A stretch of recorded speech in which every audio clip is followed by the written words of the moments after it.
Okay, moving on. Also, I wanted to talk about Captain America: Winter Soldier. You worked on the scene where they're on the ship, right? The Lumerian Star.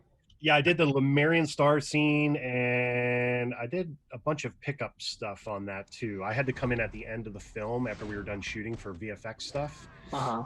and I think I touched around the Hydra facility where Cap and Black Widow are when the explosion happens. I did that stuff. Mm. Yeah, I don't know. My hands were all over that thing.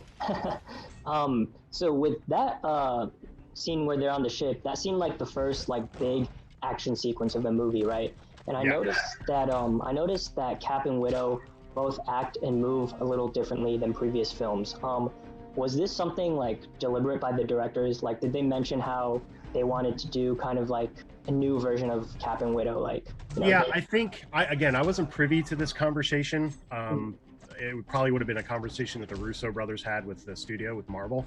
Yeah. But I know that there was a conscious decision to make things visually different like that.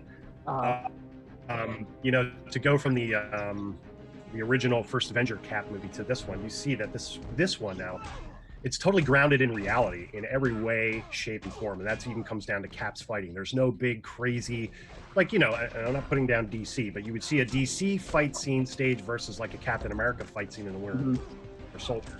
Two completely different things. One's a VFX heavy scene, which is fine. The other one is very kinetic, very grounded, it's very gritty and very rough.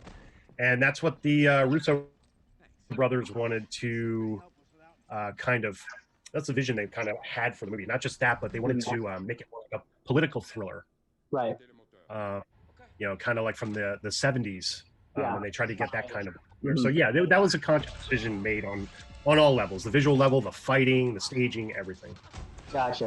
And that carries through all the movies too. So when you're sitting down, like when I worked on Captain Marvel, we did I did the opening. I did a lot, but when we did the opening sequence of the movie, there was no real visual language for Carol Danvers, other than her floating around in the comics with her fists glowing.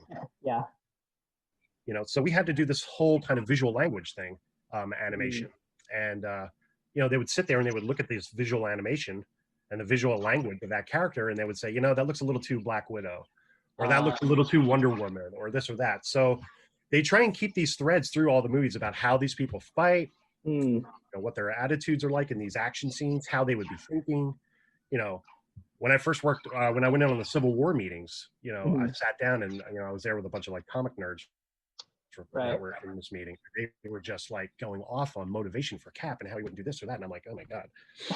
So it's I'm not saying oh my god, like oh my god, you're a nerd, you know this. I know this stuff too, but it's the amount of information. It's like if you're doing a scene that's got Black Widow and Cap and Thor and Iron Man, and your job as a storyboard artist is to bring each one of these characters into the scene without giving one too much, making it look like a team. You have to keep all of these things in your head about what these characters are and how they would approach a fight or this or that.